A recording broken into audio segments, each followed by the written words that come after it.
Hello dear friends, today we celebrate the baptism of the Lord, and this is a feast which is far more challenging than it might seem at the first glance, because what happens at the Jordan River answers one of the most important questions of our time and of our faith. Who is God really, and what does that mean for our own lives? We live in a world obsessed with power to dominate, power to control others, power to win the arguments. And that mentality easily shapes how we imagine God as well. Either we see him as a harsh judge who crushes, or as a vague, harmless idea who never challenges anyone. And today's readings from the Bible destroy those both images. Because in the first reading, the prophet Isaiah speaks about the servant of the Lord. And listen very carefully to how this servant is described. He does not shout, he does not break the bruised reed, he does not extinguish the smoldering wick. That is not how the world changes the world. The world uses force, pressure, fear, outrage. We see that especially in the political aspects nowadays. But how God uses his power is gentleness, love, relentless love. He brings yet justice. He sets the captives free. He opens with that gentleness blind eyes. This is power under control, we could say. And with that image we come also to the gospel. John the Baptist there is preaching the final judgment, fire, the axe at the root of the tree. And suddenly Jesus also steps into the very water of the Jordan River. This is shocking. The sinless one stands among the sinners. The judge stands with the guilty ones. God does not shout from heaven. He enters our very mess.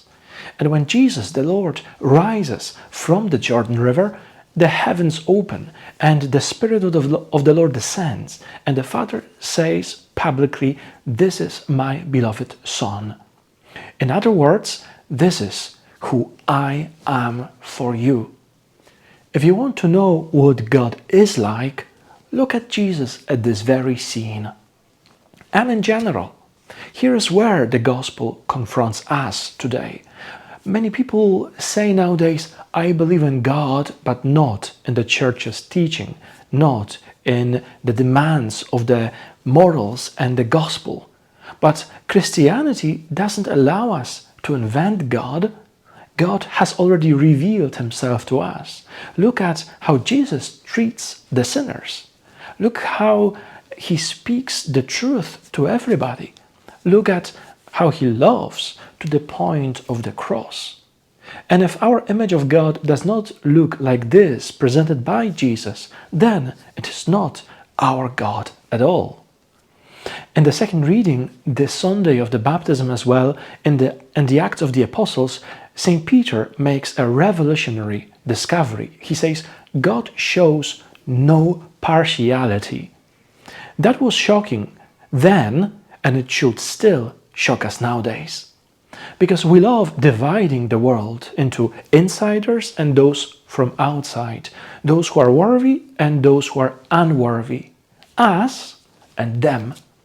But baptism destroys those divisions entirely. There is one Lord, one faith, one baptism. Everything else is literally secondary. Now, the uncomfortable truth. For many people, baptism, the sacrament of baptism, is a very family tradition, something that happened long ago in all our lives. But in the Bible, baptism is never a passive event.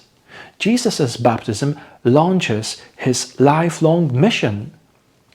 You are not baptized, I am not baptized just to receive the services from our Holy Mother, the Church.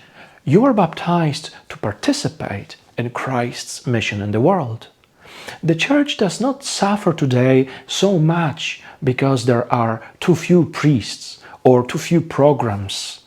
The church suffers because too many baptized Christians, priests and lay people alike, live just as spectators.